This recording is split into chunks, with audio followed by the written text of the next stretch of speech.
Boa noite, meus irmãos queridos, que a graça e a paz do Senhor estejam sobre todos nós. Vamos abrir nossas Bíblias no livro de Ruth. Vamos dar continuidade à nossa caminhada aqui em Ruth.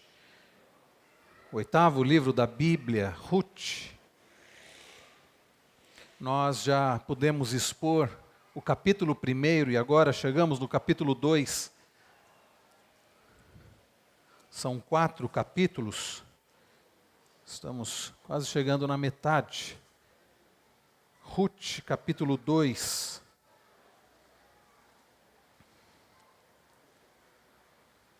Este texto, meus irmãos, é um texto relativamente longo, são 23 versículos, mas eu quero ler aqui com os irmãos. Peço que os irmãos acompanhem com bastante atenção. Eu vou fazer uma leitura aqui rápida, mas que os irmãos acompanhem com bastante atenção. O livro de Ruth, capítulo 2, nos diz assim: Tinha Noemi uma parente de seu marido, senhor de muitos bens, da família de Elimeleque, o qual se chamava Boaz. Ruth, a moabita, disse a Noemi: Deixa-me ir ao campo, e apanharei espigas atrás daquele que me favorecer. Ela lhe disse: Vai, minha filha. Ela se foi, chegou ao campo e apanhava após os seus segadores. Por casualidade, entrou na parte que pertencia a Boaz, o qual era da família de Elimeleque. Eis que Boaz veio de Belém e disse aos segadores: O Senhor seja convosco. Responderam-lhe eles: O Senhor te abençoe. Depois perguntou Boaz ao servo encarregado dos segadores: De quem é esta moça? Respondeu-lhe o servo: Esta é a moça moabita, que veio com Noemi da terra de Moabe. Disse-me ela: Deixa-me rebuscar espigas e ajuntá-las entre as gavelas após os segadores. Assim ela veio, desde pela manhã até agora está aqui, menos um pouco que esteve na choça. Então disse Boaz a Ruth: Ouve, filha minha, não vás colher em outro campo, nem tampouco passes daqui, porém aqui ficarás com as minhas servas. Estarás atenta ao campo que cegarem e irás após elas. Não dei ordem aos servos que te não toquem. Quando tiveres sede, vai às vasilhas e bebe do que os servos tiraram. Então ela, inclinando-se, rosto em terra, lhe disse: Como é que me favoreces e fazes caso de mim, sendo eu estrangeira? Respondeu Boaz e lhe disse: Bem me contaram tudo quanto fizeste a tua sogra, depois da morte de teu marido, e como deixaste a teu pai e a tua mãe, e a terra onde nasceste, e vieste para um povo que dantes não conhecias. O Senhor retribua o teu feito, e seja cumprida a tua recompensa do Senhor, Deus de Israel, sob cujas asas vieste buscar refúgio.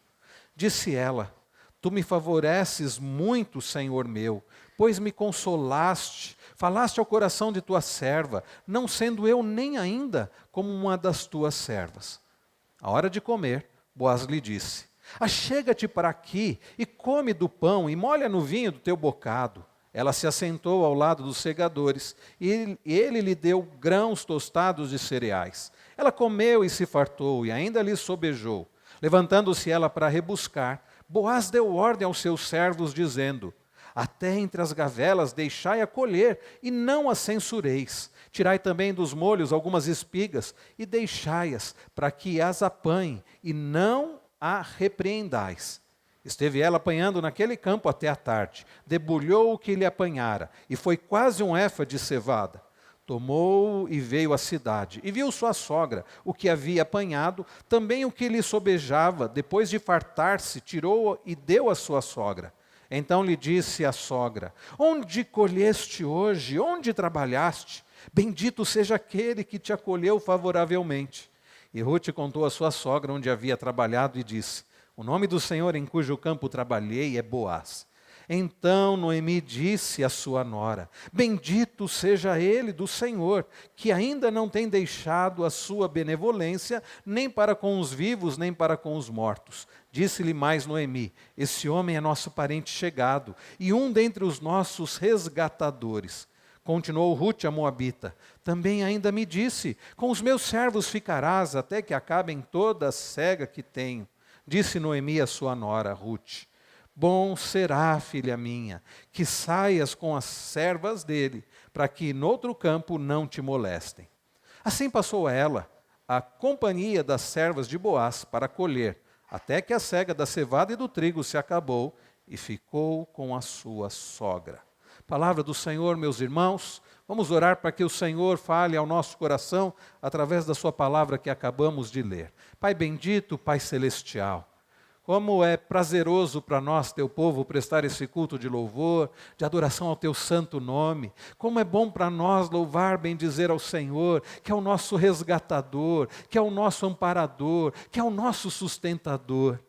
Senhor, agora, no momento em que acabamos de ler a tua palavra, nós precisamos, ó Deus, que o Senhor a aplique aos nossos corações. Precisamos que o Senhor tenha misericórdia deste pregador, ó Pai, que é tão limitado e carece do agir do Senhor. Precisamos, ó Deus, que o Senhor fale ao nosso coração, tirando tudo aquilo que possa nos atrapalhar, ó Deus, de compreender a Tua palavra. Aqueles que estão aqui, ó Deus, aqueles que talvez ouvirão esta mensagem, quem sabe em tantas outras datas, quem sabe através da internet, ó Pai, o Senhor o sabe, mas que o Senhor fale ao nosso coração e que a Tua palavra, ó Deus, faça diferença, porque ela é viva e eficaz e porque nós precisamos. Em nome e para a glória do Senhor Jesus é que oramos gratos. Amém. Irmãos, nós estamos olhando para este livro, expondo este livro, e nós já vimos no capítulo 1 que aquela família, Noemi, juntamente com o seu esposo, Elimeleque, e seus filhos, saíram de Belém e foram a Moabe, permaneceram ali por 10 anos. Aconteceu que, como nós vimos, Elimeleque morreu. E depois, queridos, a Bíblia diz também que os seus filhos, Malom e Quilion, haviam se casado com moabitas, Orfa e Ruth, mas depois também aqueles dois homens morreram.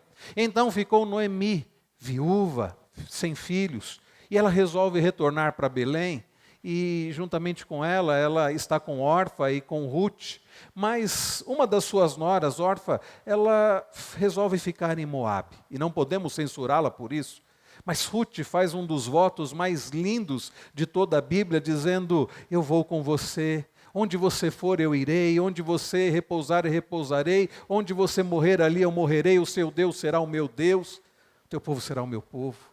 E aquela mulher chamada Ruth resolve então acompanhar a sua sogra, resolve cuidar dela, resolve ser bênção na vida dela. Elas retornam a Belém, nós vimos na semana passada, no final, nos versos finais do capítulo 1, que elas retornam e elas chegam a Belém, mas Noemi, conquanto o seu nome signifique agradável, ela diz, não me chamem de agradável, me chamem de Mara, que significa amargo. Ela diz, porque o Senhor me tem afligido. O Todo-Poderoso, o Shaddai, é esse o nome que ela usa para Deus, como nós cantamos ainda há pouco, o Shaddai, o Todo-Poderoso me tem afligido. Por isso, o nome que mais combina comigo não é Noemi, é Mara, é amargo. Aquela mulher, meus irmãos, como nós vimos na semana passada, ela estava amargurada. Noemi possuía uma visão distorcida de Deus. O que estava causando amargura no coração daquela mulher é porque ela tinha uma visão distorcida dela mesma. Ela achava que ela não poderia sofrer e não merecia sofrer. E quem somos nós, meus irmãos? Ela tinha uma visão distorcida de Deus. Ela conseguiu enxergar o fato de que Deus é soberano. Ela conseguiu enxergar o fato de que tudo vem de Deus. Ela conseguiu enxergar o fato de que Deus dirige a história. Ela é capaz de chamá-lo de Shaddai, mas ela não o chama de Jireh. Ela não o chama de Deus provedor. Na visão de Noemi, Deus tinha controle sobre tudo, mas Deus não tinha um propósito abençoador para o seu povo. Ela não havia conseguido enxergar o fato de que o Deus que havia transformado as águas amargas, como nós vemos em Êxodo 15, Deus havia transformado as águas amargas em águas doces, tratando do seu povo. Deus tinha poder para realizar milagres, Deus tinha poder, meus irmãos, para dirigir a história de forma a glorificar o seu próprio nome e de forma a abençoar o seu povo. Mesmo quando Deus permitia coisas difíceis, Noemi não estava entendendo isso. Ela enxergava Deus como Shaddai, o Todo-Poderoso, mas não Deus como o Jireh, o Deus da provisão. Irmãos queridos, nós precisamos entender que o nosso Deus, que é o Deus soberano, Ele age em sua soberania de forma providente. Você conhece a chamada doutrina a doutrina da providência? A doutrina da providência, meus queridos irmãos, é uma belíssima doutrina. E eu separei aqui algumas definições da providência de Deus. Um dos autores já falecido, que eu aprecio muito seus escritos, Jerry Bridges, ele escreve o seguinte: a providência de Deus, preste atenção nisso, é o seu cuidado constante e governo absoluto sobre toda a sua criação. A providência de Deus é o seu cuidado constante, não é um cuidado temporário. A providência de Deus, Deus em sua providência, Ele executa, Ele exerce um cuidado constante e governo absoluto sobre toda a sua criação para a sua glória e para o bem do seu povo. Os irmãos entenderam?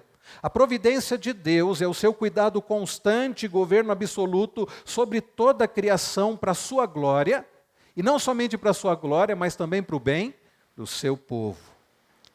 A doutrina da providência, continua Jerry Bridges, a doutrina da providência de Deus afirma claramente que podemos confiar nele, que ele cuida de nós permanentemente, não só de maneira ocasional, e governa todas as circunstâncias de nossas vidas. Nós servimos, queridos irmãos, um Deus que de fato é o Shaddai, é o Todo-Poderoso.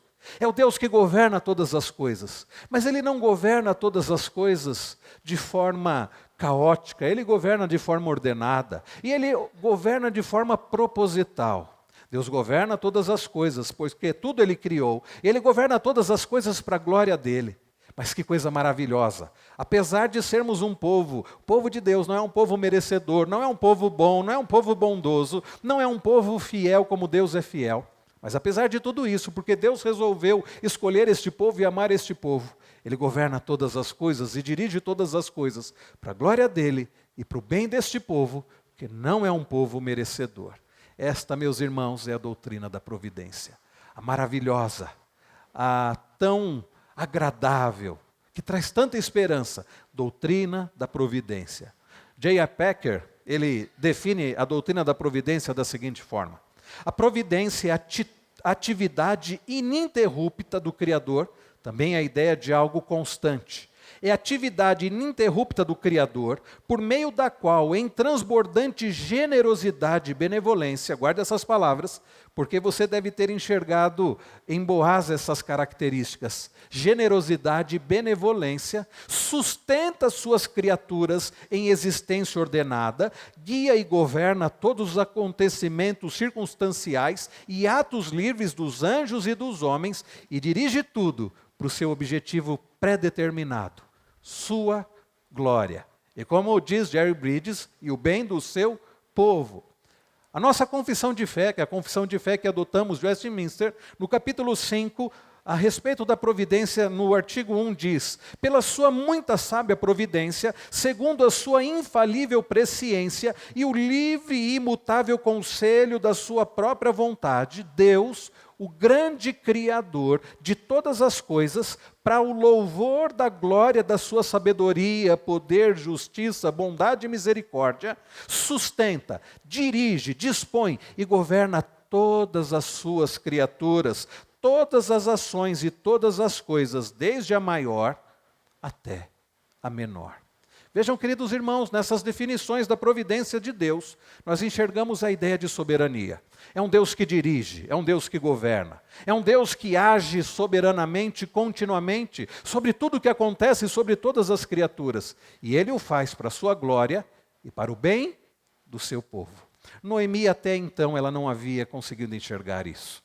Ela havia enxergado a soberania de Deus. Ela havia enxergado que Deus é todo-poderoso, que tudo vem dele. Mas ainda ela não havia enxergado, como nós falamos no domingo passado, que a nossa vida é obra de tapeçaria. E que por vezes nós olhamos e não faz sentido as cores, não faz sentido os formatos, porque o trabalho não está completo.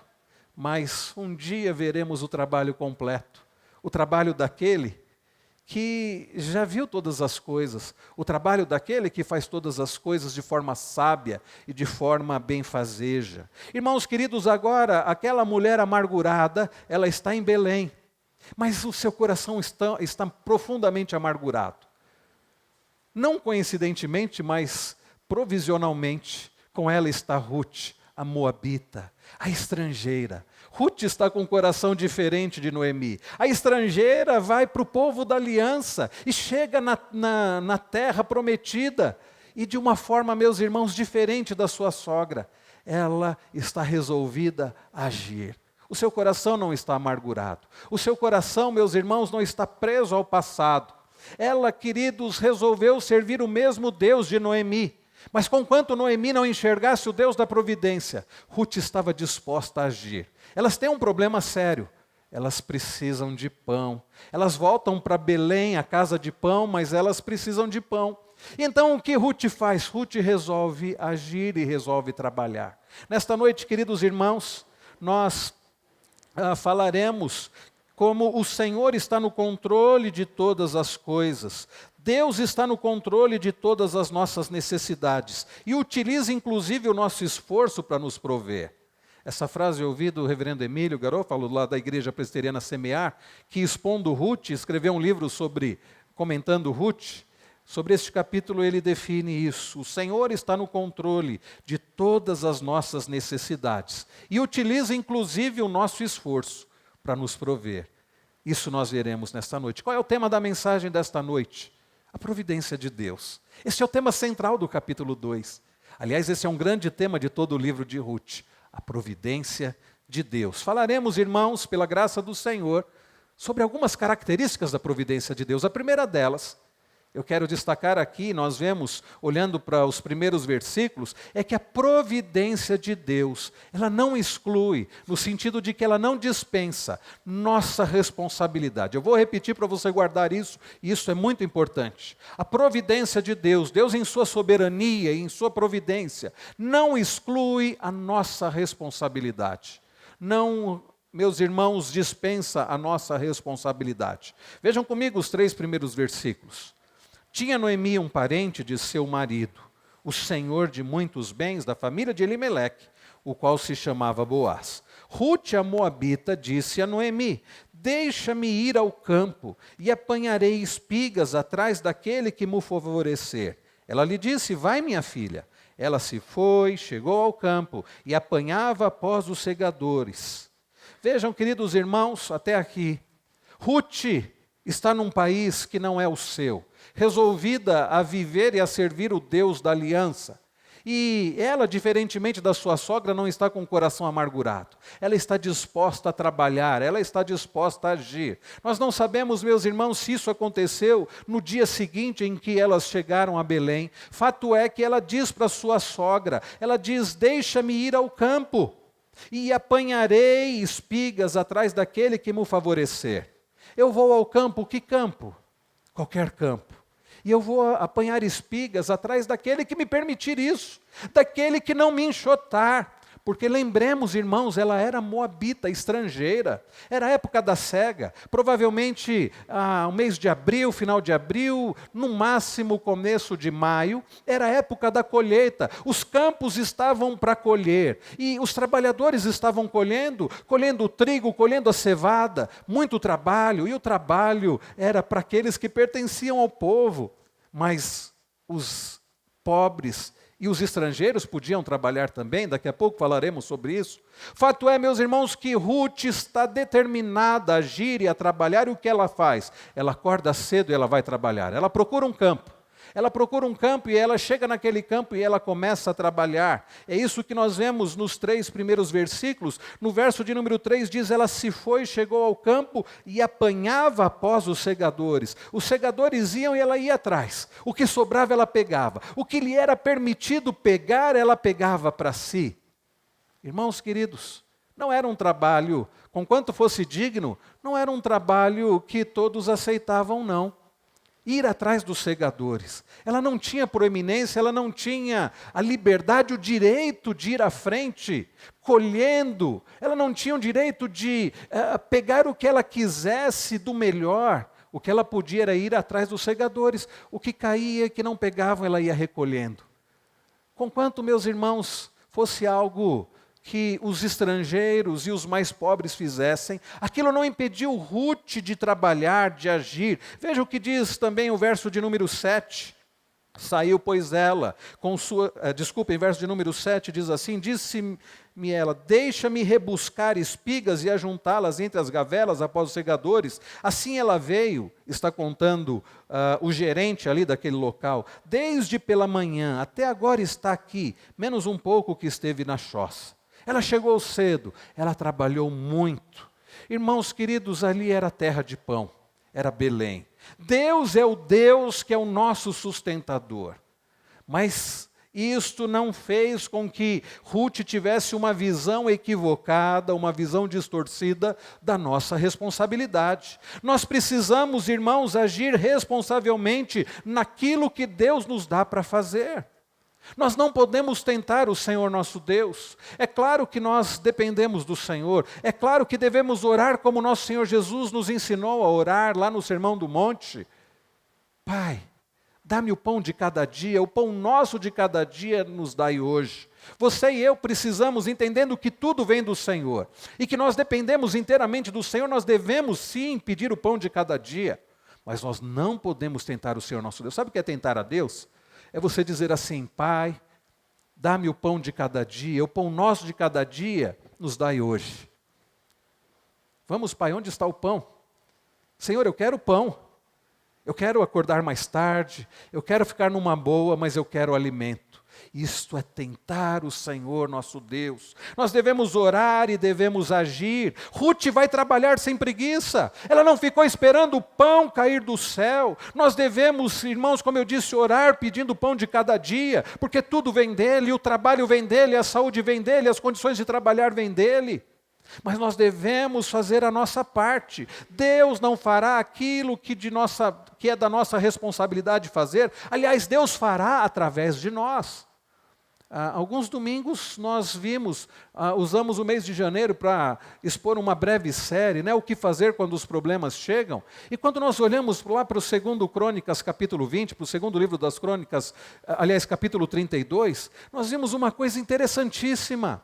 Quando Ezequias, rei de Judá, fica sabendo que Senaqueribe, rei da Síria, estava resolvido a entrar em Jerusalém, a tomar Jerusalém. Ezequias, rei de Judá, confiando no Senhor, o que ele faz? Ele reúne o povo, ele reúne as autoridades e juntamente, de conselho com aqueles anciãos, eles resolvem trabalhar. Eles resolvem tapar todas as fontes de água para que os inimigos não encontrassem água. Eles resolvem restaurar o muro. Eles fazem um outro muro por fora. Eles resolvem fazer armas e escudos em abundância. Ele faz torres, coloca oficiais de guerra. Eles trabalham muito. E eles confiam no Senhor, e eles oram, e eles ficam na dependência do Senhor. Mas aquilo que eles deveriam fazer, eles fazem. Queridos irmãos, a soberania de Deus, a providência de Deus não exclui o nosso agir. De fato, há na teologia uma grande discussão sobre responsabilidade humana e soberania de Deus. Alguns dizem Deus é soberano, então por Ele estar no controle de todas as coisas e determinar todas as coisas, nós somos apenas como que marionetes nas mãos do Senhor e levam para um fatalismo. Outros entendem que a Bíblia ensina sobre a responsabilidade e liberdade humana, e a Bíblia ensina sobre isso, e dizem, bom, se o homem é livre, e se o homem é responsável, então nós é que agimos, e nós é que fazemos e acontecemos. Não! A Bíblia ensina que Deus é absolutamente soberano, que nada acontece sem a vontade dEle. A Bíblia diz, meus irmãos, que um pardal não morre fora da vontade dEle. Mas a Bíblia diz que nós somos responsáveis e nós agimos seguindo o nosso próprio coração.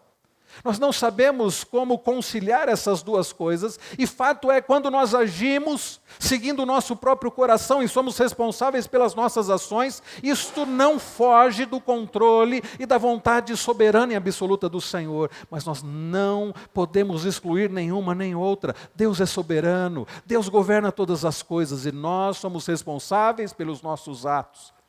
Soberania de Deus e responsabilidade humana. Nós vemos isso de forma tão prática e clara aqui neste livro. O Deus soberano está dirigindo a história do seu povo. O Deus soberano está dirigindo a história de Noemi e Ruth.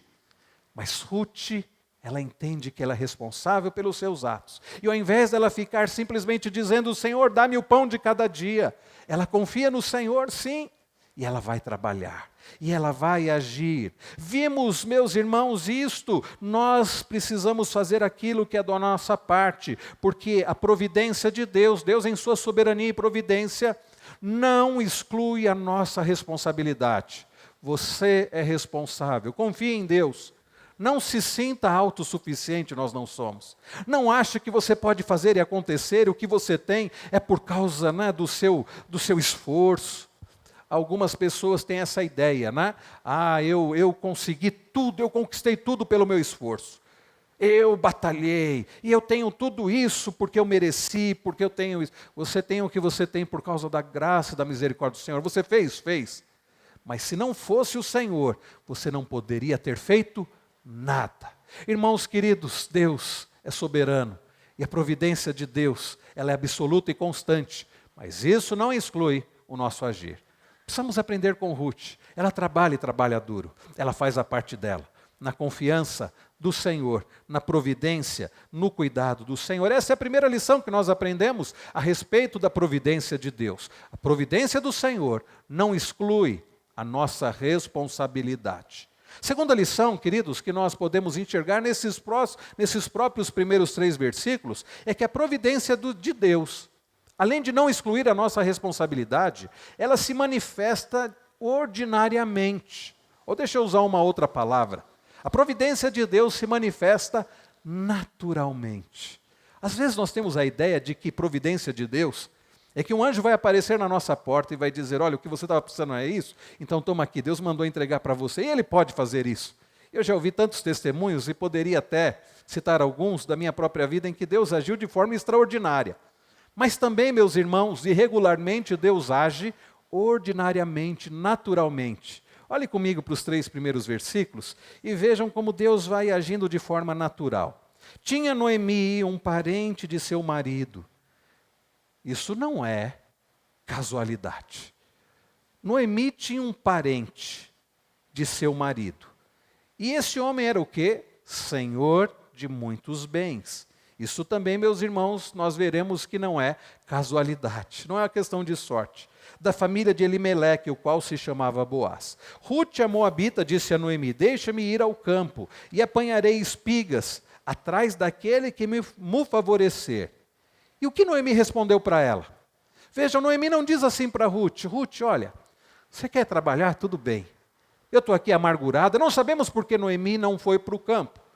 Não vamos ficar especulando sobre isso. Mas Noemi poderia ter dito assim, bom, Ruth, você quer ir trabalhar? Tudo bem. Mas eu tenho um parente do meu finado marido, ele chama Boaz, é um homem rico, ele tem um campo, vai lá no campo dele. Não, ela não diz isso. Simplesmente, qual é a resposta dela? Vai, minha filha. Agora vejam o verso de número 3. Ela se foi, chegou ao campo e apanhava após os segadores. Agora preste atenção na continuação do versículo. Por casualidade entrou na parte que pertencia a Boaz, o qual era da família de Elimeleque. Chama a sua atenção essa expressão? Me chamou a atenção essa expressão. Por casualidade. Eu corri para ver no original. Falei, não é possível. O próprio livro, você lê, por exemplo, o capítulo 1, verso 6. Mostra que o autor do livro, não sabemos se foi Samuel quem escreveu esse livro, diz a tradição que foi. Não temos, como dizer com certeza quem escreveu esse livro. Mas o autor do livro sabia da doutrina da providência e da soberania. O autor do livro sabia que Deus dirige todas as coisas. Mas ele usa essa expressão, pelo menos na nossa tradução, eu não sei se você tem uma outra versão da Bíblia, mas na minha diz assim, por casualidade entrou na parte que pertencia a Boaz. Casualidade. Será, queridos, que é casualidade? O termo original do hebraico, se nós formos traduzir literalmente, diz, pode até ser traduzido por sorte. Mas sabe qual é a melhor tradução aqui? E aconteceu que Ruth entrou na terra que pertencia a Boaz. E aconteceu. Sabe o que significa? Quer dizer que Ruth não tramou aquilo, que Ruth não planejou aquilo. Bom, nós já vimos que Noemi não disse para ela, vai até o campo daquele meu parente que é rico e ele vai te ajudar. Não. O que por casualidade, significa simplesmente ela entrou por entrar, sem saber o que ela estava fazendo. Irmãos queridos, nós não cremos em casualidade. Nós cremos, meus irmãos, em providência. Nós não cremos em coincidência. Nós cremos em providência. No agir do Senhor não existe coincidência, existe providência. Mas vejam, não apareceu ali um anjo que disse: Ruth, é este campo aqui. Ela não teve uma visão onde Deus disse: olha, por aqui, minha filha, vai seguindo aqui. Ela simplesmente resolveu trabalhar. E ela procurou um campo, não sabemos se era o campo mais próximo. O fato é que ela acordou cedo, ela foi trabalhar, ela entrou num campo, ela já havia dito: eu vou onde alguém me permitir trabalhar. É isso que eu estou procurando. Ela diz, né? Apanharei espigas, diz o final do verso 2, e apanharei espigas atrás daquele que me favorecer. Ruth não conhecia Boaz. Certamente Noemi nem se lembrava, 10 anos havia passado, e ela nem se lembrava, muito provavelmente, daquele parente. Fato é que ela entrou num campo. Isso, meus irmãos, não é casualidade. Isso não é coincidência, isto é providência. Vejam, queridos irmãos, como Deus vai dirigindo. Ela entra justamente no campo daquele parente de Noemi, um homem rico, e que não era apenas um homem muito rico, porque não adiantava ser Boaz um homem muito rico se ele fosse mau. Não adiantaria muita coisa. Imaginem, ela entra naquele campo e Boaz chega ao campo. E Boaz, vejam o que diz a partir do verso de número 4. Eis que Boaz veio de Belém e disse aos segadores: o Senhor seja convosco. Responderam-lhe eles: o Senhor te abençoe. Olha que coisa interessante. Não é comum patrões tratarem assim os empregados. Ele não chegou, meus irmãos, esbravejando. Ele não chegou humilhando os seus trabalhadores. Ele chegou abençoando. O Senhor seja convosco. E que interessante como aqueles trabalhadores respondem: o Senhor te abençoe. E no verso 5 diz que ele perguntou ao servo encarregado dos segadores, do gerente ali, ele diz: de quem é esta moça? Boaz observa Ruth. E ele pergunta a quem ela pertence, de que família ela é. Então nós lemos no verso de número 6 que eles respondem: esta é a moça moabita que veio com Noemi da terra de Moabe. Irmãos queridos, é interessante que ela vai parar num campo de um homem que não era um homem mau. Que não era um homem qualquer, era um homem rico, e como nós vemos a partir da sequência da história, era um homem benevolente. Tudo isso não é coincidência, é providência. O que chama atenção, meus irmãos, que aquele era um homem bom, e Ruth se destaca e chama a atenção de Boaz por causa do seu esforço. Vejam comigo a partir do verso de número 5. Nós já lemos, vamos ler novamente. Depois perguntou Boaz ao seu servo encarregado dos segadores: de quem é esta moça? Respondeu-lhe o servo: esta é a moça moabita, estrangeira, que veio com Noemi da terra de Moabe. Disse-me ela, ele está contando para Boaz o que Ruth havia dito: deixa-me rebuscar espigas e ajuntá-las entre as gavelas após os segadores. Assim ela veio, desde pela manhã até agora está aqui, menos um pouco que esteve na choça. Então disse Boaz a Ruth: ouve. Percebam como ele se refere a ela: filha minha. Lembremos-nos, Ruth era uma estrangeira. Ele não se refere a ela: escuta aqui, moça, escuta aqui, fulana. Ele a chama de filha. Boaz era mais velho que Ruth. Alguns estudiosos creem que Boaz tinha cerca de 50 anos ou mais. Ruth era mais nova. E então ele a trata de forma carinhosa, e o texto não deixa claro aqui, dizendo que ele já tinha algum interesse nela, certamente que não. Ele olha para aquela moça, para aquela jovem senhora esforçada, trabalhadora, e com compaixão, e com ternura, e com cuidado, ele a chama de filha. Ouve, filha minha. Isso, meus irmãos, não é coincidência, é providência. Vejam o que ele diz: não vás colher em outro campo, nem tampouco passes daqui, porém aqui ficarás com as minhas servas. Irmãos, a providência do Senhor, ela é maravilhosa, e ela é natural, e ela é cuidadosa. Ruth foi parar no campo de Boaz. Ela não sabia de quem pertencia aquele campo. Providência do Senhor. Sabe o que eu aprendo com isso, irmãos? Nós não precisamos tentar dar o nosso jeitinho. Você já tentou dar o seu jeitinho? Você vê uma situação e diz: eu preciso daquilo. A coisa não é natural, mas eu vou forçar um pouco. Quem sabe se eu forçar um pouco eu vou conseguir. Eu preciso daquela promoção. Quem sabe se eu falar um pouco mal daquela pessoa, quem sabe se eu prejudicá-la só um pouquinho para eu conseguir o lugar dela. Eu vou me esforçar, sempre que aquela pessoa aparecer, eu vou fazer alguma coisa para chamar a atenção dela. Vejam, meus irmãos, Ruth não chega naquele campo e pergunta assim, escuta, quem que é o dono aqui? Quem é o dono disso tudo aqui? Quem que é o rico?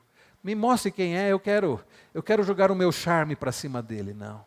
Aquela mulher moabita estrangeira acorda cedo naquele dia, procura um campo para trabalhar, algum lugar que ninguém a mandasse embora. Ela está apenas querendo trabalhar, ela está apenas querendo o pão de cada dia para ela e para sua sogra.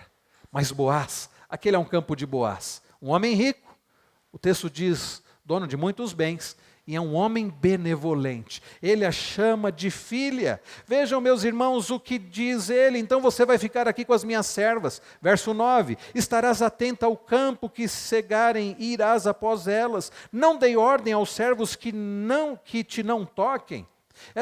Não era muito difícil uma estrangeira, uma mulher ainda jovem, ser molestada naqueles dias.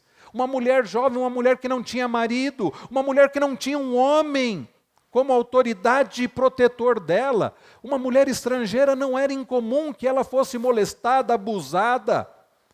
Mas o que Boaz faz? Ele dá ordens para que ninguém tocasse nela. E ele vai além, no final do verso 9 ele diz, quando tiveres sede, vai às vasilhas e bebe do que os servos tiraram. O estrangeiro não podia fazer isso. Mas ele diz, se tiver sede, vai ali, e beba com os meus servos, com os empregados aqui. E a benevolência daquele homem, meus irmãos, é tamanha que no verso 10, diz então ela, inclinando-se rosto em terra, lhe disse, como é que me favoreces e fazes caso de mim, sendo eu estrangeira? Ruth, meus irmãos, fica impactada com aquilo. Ruth, meus irmãos, fica de fato, de certa forma, chocada com aquela situação. Ela diz para Boaz, por que é que você está fazendo isso comigo? Eu sou uma estrangeira, você está me tratando como alguém da sua casa, você está me tratando como um funcionário, uma funcionária sua. Tamanha era, meus irmãos, a benevolência daquele homem, resultado da providência de Deus. Isto é providência, não é coincidência. Tudo isso de forma natural. Vamos voltar aqui, Ruth não forçou a situação. E vejam o que diz o verso de número 11, respondeu Boaz e lhe disse, bem me contaram tudo quanto fizeste a tua sogra, depois da morte de teu marido, e como deixaste a teu pai e a tua mãe, e a terra onde nasceste, e vieste para um povo que dantes não conhecias. Irmãos, contaram, a história de Ruth chegou até os ouvidos de Boaz. A forma como ela deixou a sua terra, a sua parentela. Tudo isso por cuidado, por amor à sua sogra.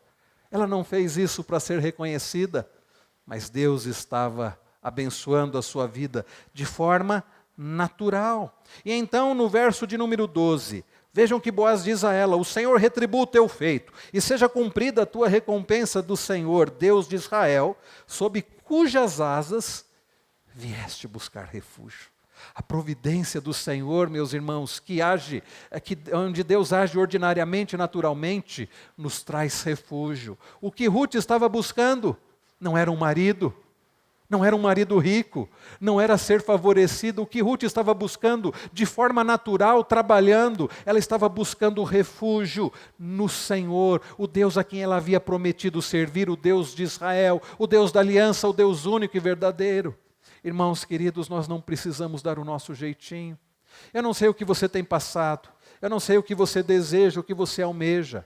Uma coisa eu sei, eu digo para você, nosso Deus é o Deus soberano e o Deus que dirige todas as coisas. E o Deus que dirige todas as coisas para a sua própria glória e para o bem do seu povo. Você crê você crê neste Deus? Você serve a este Deus? Uma outra pergunta importantíssima, você confia neste Deus? Ou você está tentando dar o seu jeitinho? Eu me lembro que quando eu comecei no meu ministério, aliás, quando eu já estava no seminário, eu trabalhava à noite, e o meu primeiro ano foi assim, eu trabalhava a noite inteira e saía, eu trabalhava das 10 da noite às 6 da manhã, e quando eu saía do emprego, eu me dirigia ao seminário, saía do Jaçanã e até o Campo Belo, e estudava das 7h30 até 1 da tarde. Este pelo menos foi o primeiro ano e depois os outros anos não, me dedicando apenas à igreja. Mas eu me lembro que certa feita eu comecei a fazer planos, eu disse, eu não quero depender de igreja não. Eu tenho conhecimento da área, eu posso trabalhar na área que eu trabalho, eu posso trabalhar na igreja de domingo, e então eu vou buscar um bom emprego, e vou me dedicar a este bom emprego.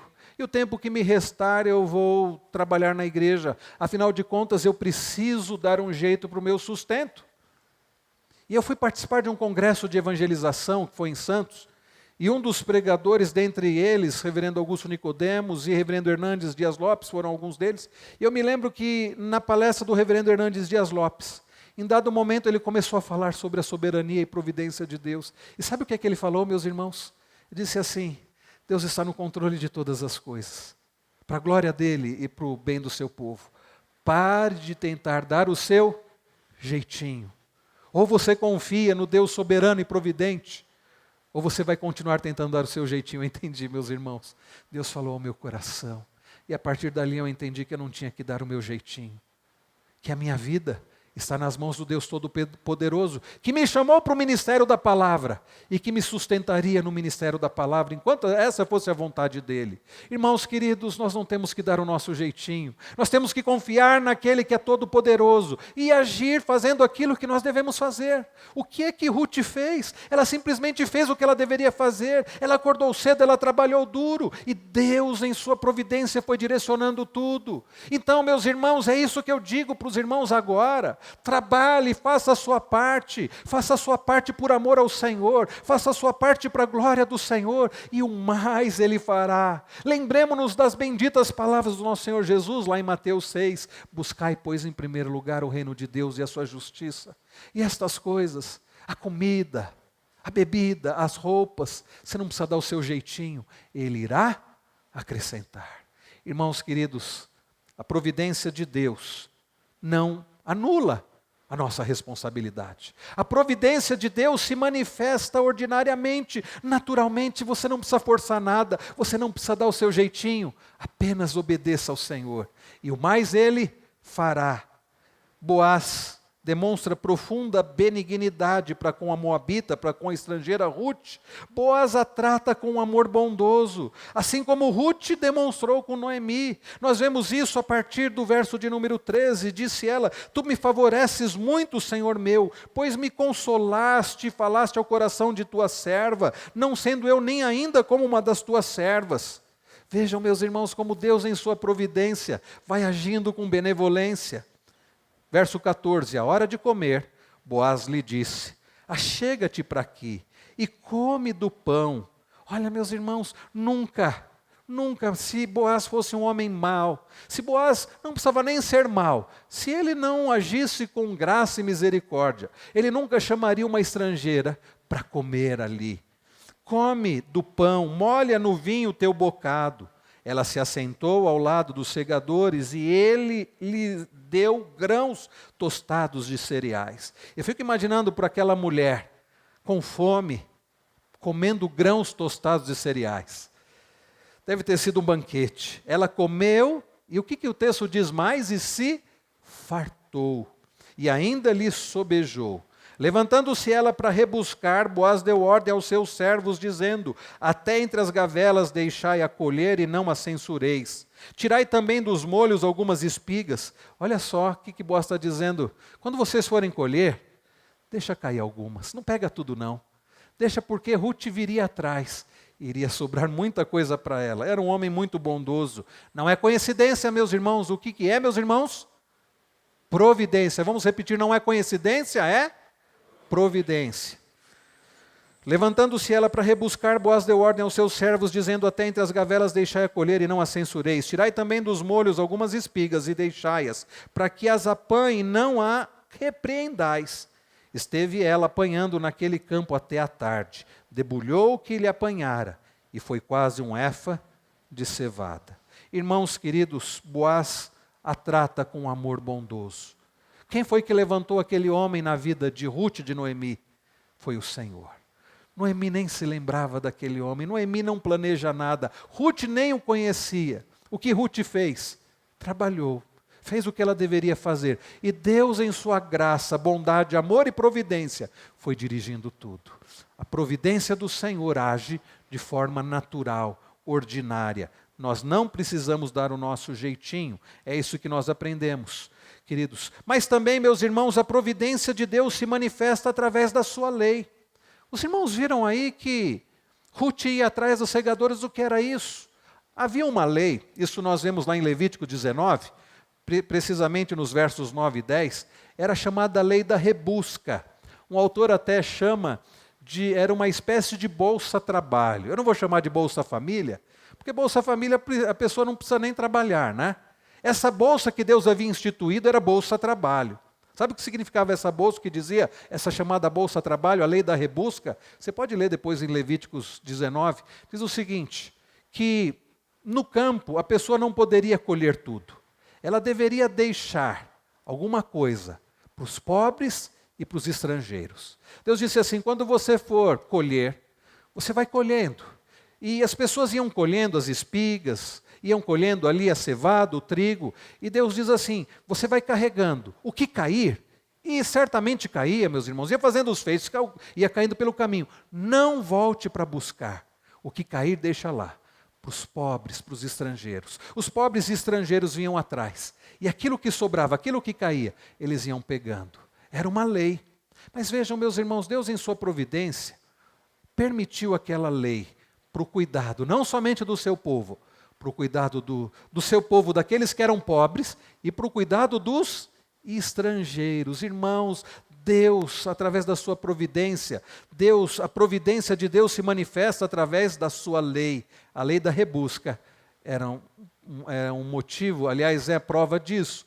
Deus manifesta a sua providência através da sua lei. Mas nós vemos, queridos, a bondade do Senhor, porque nem todos seguiam essa lei. A ordem era essa, mas nem todos cumpriam a ordem. Boaz poderia ter dito, eu não vou cumprir essa ordem coisa nenhuma. Mas é interessante que, além de cumprir essa ordem, Boaz vai além. Ele chega ali para os seus servos e diz assim, olha, deixa cair algumas. E aquela mulher, meus irmãos, como diz o verso 17, ela volta. Sabe com quanto? Um efa. Sabe quanto que dá um efa? A medida é cerca de 22 litros. Como o produto ali era o trigo, a cevada, isso equivalia a pouco mais de 13 quilos. Aquela mulher, meus irmãos, da rebusca, do que estava pelo caminho, ela recolhe 13 quilos de alimento para voltar para sua casa. Irmãos queridos, Deus manifesta a sua providência, ou a providência de Deus, não anula a nossa responsabilidade. A providência de Deus se manifesta de forma ordinária, natural. A providência de Deus se manifesta através da sua lei. E a providência de Deus se manifesta através de instrumentos humanos. Nós vemos, meus irmãos, como Boaz é um instrumento humano que Deus usa de forma benevolente, de forma amorosa na vida de Ruth. E nós vemos Deus usando a vida de Ruth de forma providente e amorosa na vida de quem? De Noemi. Ruth volta para casa. Noemi vê aquela cena, nós vemos isso o relato a partir do verso 18, e aqui nós temos, meus irmãos, mais um ponto, e o último da mensagem, para finalizarmos. Através da providência de Deus, ou a providência de Deus, ela traz ânimo e esperança ao nosso coração. A providência de Deus traz ânimo e esperança ao nosso coração. Vejam a partir do verso de número 18. Tomou e veio à cidade, e viu sua sogra o que havia apanhado, um efa, 13 quilos, também o que lhe sobejava, depois de fartar-se, tirou e deu à sua sogra. Então lhe disse a sogra, Noemi diz para Ruth, onde colheste hoje? Onde trabalhaste? Noemi deve ter ficado maravilhada, Noemi deve ter ficado admirada com aquela cena. A sua nora volta com cerca de 13 quilos de alimento.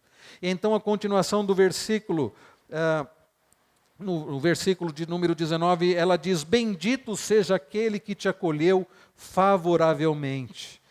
Noemi nem sabia quem havia acolhido favoravelmente a sua nora. E Ruth contou à sua sogra onde havia trabalhado e disse, o nome do Senhor em cujo campo trabalhei é Boaz.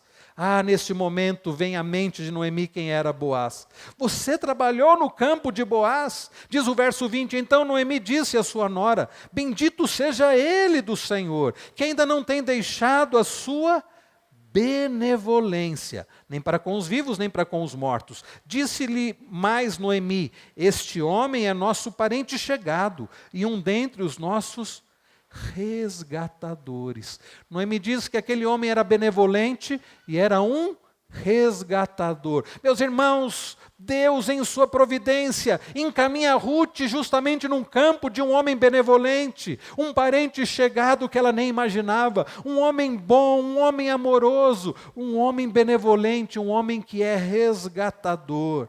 E então diz-nos o verso de número 21, continuou Ruth a moabita, também ainda me disse, com os meus servos ficará até que acabem toda a cega que tenho. Disse Noemi a sua nora Ruth, bom será, filha minha, que saias com as servas dele, para que noutro campo não te molestem. Como estava o coração daquela mulher até então? Estava amargurado. Noemi nem saiu para trabalhar. Ficou em casa, nós não sabemos se ela ficou remoendo toda aquela amargura. Até então ela disse, não me chamem de Noemi, meu nome não é agradável, me chamem de Mara. Mas quando ela vê a sua nora chegando com tanta comida, e ela fica sabendo o que Deus havia feito, ela começa a fazer planos, ela fica animada. Sabe, meus irmãos, quando nós entendemos que o nosso Deus não é apenas o Shaddai, como Noemi o havia chamado no capítulo 1, o Todo-Poderoso, mas Ele também é o Jireh, o Deus da provisão. Isso traz ânimo, principalmente nos dias difíceis. Isso traz esperança, principalmente, meus irmãos, quando as coisas não estão acontecendo do jeito como nós queremos. Devemos olhar para a providência do Senhor, devemos, queridos irmãos, lembrar das palavras do nosso Senhor Jesus, lá em Mateus capítulo 6. É interessante quando Jesus, para um público de pessoas que viviam da pesca, que viviam da colheita, Jesus fala justamente sobre ansiedade. No verso 25 ele diz, por isso vos digo, não andeis ansiosos pela vossa vida, quanto ao que haveis de comer, nem ou beber, nem pelo vosso corpo, quanto ao que haveis de vestir. Não é a vida mais do que o alimento e o corpo mais do que as vestes? E o que Jesus diz então? No verso de número 26, Jesus diz, observai as aves dos céus. Elas não semeiam, nem colhem, nem ajuntam em celeiros. Contudo, o vosso Pai Celeste as alimenta. Jesus diz, olhe para o que Deus faz. Confie no Deus da providência. Jesus diz assim, parem de ficar ansiosos pela roupa. Jesus, depois de dizer para eles olharem para as aves dos céus e verem como o Pai Celeste alimenta aves, Jesus diz, olhe para as ervas do campo. Vejam como Deus veste as ervas do campo. Nem Salomão em toda a sua glória se vestiu como qualquer um desses lírios. E o que Jesus diz? Se Deus alimenta aves, se Deus veste a erva do campo, quanto mais irá cuidar de vocês. Quanto mais vai cuidar de vocês, que não são aves, não são animais, não são ervas. Vocês que são filhos. Do que Jesus está falando, meus irmãos? Da providência. Nós precisamos olhar para os campos, nós precisamos olhar para as aves dos céus, nós precisamos olhar para o Senhor, que é o Deus da providência. Lembram-se de Abraão? Gênesis 22. Deus prova Abraão. Deus diz assim para Abraão, toma teu filho Isaque, teu filho a quem você ama, teu único filho a quem você ama, oferece em holocausto. Lá vai Abraão, um homem que cria no Senhor. Um homem que cria no Deus da providência. Abraão faz o seguinte raciocínio. Bom, Deus prometeu que eu seria pai de numerosa nação. Como nós vimos essa manhã, nos preparando, no batismo infantil, Deus me prometeu ser pai de uma numerosa nação. Ele me dá um filho, único filho. Eu já idoso, minha esposa é idosa, sem poder ter filhos, Deus me dá um filho. E agora Deus está dizendo o quê? Oferece este filho em holocausto. O holocausto é oferta queimada. O autor aos Hebreus diz que Abraão cria que Deus ressuscitaria Isaque, se fosse o caso. E pega o seu filho a quem ele amava. Não pensemos que não, porque Deus diz, toma o teu filho, o teu único filho a quem amas, e oferece em holocausto. Ele pega o menino, estão os seus servos, eles começam a ir para o monte que Deus havia indicado. Em dado momento, Abraão olha para os seus servos e diz assim: vocês vão ficar aqui. Eu e o menino nós subiremos. E depois de havermos adorado, nós voltaremos. Olha a visão de Abraão. Aquele sacrifício do próprio filho seria uma adoração ao Senhor. E ele tinha fé que Deus haveria de ressuscitar Isaac, porque ele diz: depois de termos adorado, voltaremos. E ele está subindo com o seu filho agora. E o menino então, curioso, atento, olha. E Isaac sabia o que era um holocausto. Isaac sabia que precisava de lenha. Isaac sabia que precisava do cutelo. Isaac sabia que precisava de uma oferta. Isaac olha para o pai e diz: papai, eu estou vendo aqui os utensílios, está faltando alguma coisa, papai. Está faltando, onde está o cordeiro? Os irmãos se lembram qual é a resposta de Abraão? Verso de número 8, ele diz assim: Deus proverá para si o cordeiro para o sacrifício. Deus proverá, Yahvé Jireh. Deus proverá para si a oferta para o sacrifício. E chegando no local, Abraão prepara tudo, coloca o menino a quem ele amava, estava pronto para obedecer ao Senhor, na certeza que Deus haveria de ressuscitar Isaac. E quando Abraão está para ferir o menino, ouve-se a voz que diz: não faça nenhum mal. E naquele momento, meus irmãos, o que ele ouve? Um barulho. Deus provendo ali. Um animal preso entre os arbustos ali, era o animal que Deus estava provendo para o sacrifício. Deus proveu ali para Abraão, meus irmãos. Abraão olha e diz assim: a partir de hoje, esse monte se chamará Monte Yahvé Jireh. É um monte Deus da provisão. Era isso, meus irmãos, que Noemi precisava entender. É isso que nós precisamos entender hoje. O Deus a quem nós servimos é o Shaddai, é o Todo-Poderoso, é o Soberano, mas que dirige todas as coisas para a sua glória e para o bem do seu povo. Ele, além de ser o Yahvé Shaddai, ele é o Yahvé Jireh, ele é o Deus da provisão. O verso, queridos, o último versículo diz, voltando aqui para Rute, capítulo 2, o último versículo diz assim: assim passou ela a companhia das servas de Boaz para colher, até que a cega da cevada e do trigo se acabou, e ficou com a sua sogra. É assim que termina, meus irmãos. E se Deus permitir, nós continuaremos a olhar para essa história entrando no capítulo 3. Deus proveu. Nós aprendemos nesta noite que o nosso Deus é o Deus da provisão. E que Deus, na sua providência, não anula a nossa responsabilidade. Você confia em Deus, você deve confiar, mas faça a sua parte. Mas não tente dar o seu jeitinho, sabe por quê? Porque Deus, na sua providência, Ele age de forma natural, ordinária. Faça a sua parte, obedeça a Deus. Busque em primeiro lugar o reino de Deus e o mais Ele fará. Deus, em sua providência, Ele age na sua providência através da sua lei.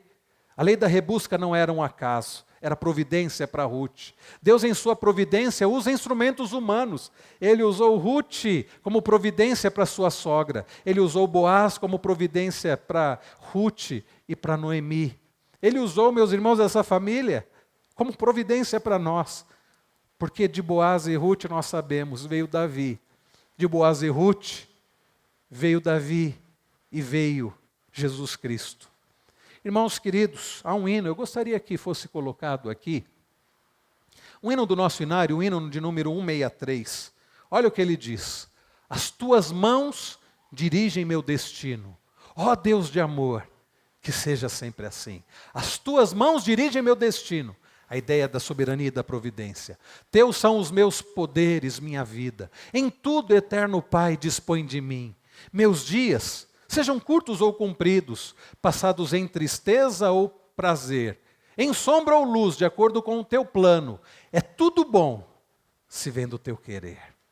As tuas mãos dirigem meu destino, por mim cravadas na sangrenta cruz, por meus pecados foram traspassadas, bem posso nelas descansar, Jesus. Nos céus erguidas, sempre intercedendo, as santas mãos não pedirão em vão. Ao seu cuidado em plena confiança, entrego a minha eterna salvação. As tuas mãos dirigem meu destino, acasos para mim não haverá. Nós não acreditamos em acaso, em coincidência, mas em providência. O grande Pai vigia o meu caminho e sem motivo não me afligirá, mas vai afligir quando houver motivo. encontro em poder constante apoio, forte é seu braço, insone seu amor. Por fim, entrando na cidade eterna, eu louvarei meu guia e salvador. Deus, meus irmãos, agiu com providência na vida de Ruth e Noemi, através de um homem Boaz, um homem benevolente. De quem você lembra quando pensa em Boaz? Um homem poderoso, um homem rico, poderoso, um homem bondoso, um homem benevolente, misericordioso. Sabe de quem nós lembramos? Daquele que é o Boaz perfeito, Jesus Cristo, todo-poderoso, que deixou a sua glória para vir aqui, que coabitou, tabernaculou conosco, Deus que tabernaculou conosco, que em generosidade recebeu pessoas estrangeiras como nós, que não faziam parte da aliança, e tomou para si pessoas indignas e merecedoras como nós, se entregou e morreu por nós. Este é o nosso Boaz, o Boaz perfeito, Jesus Cristo.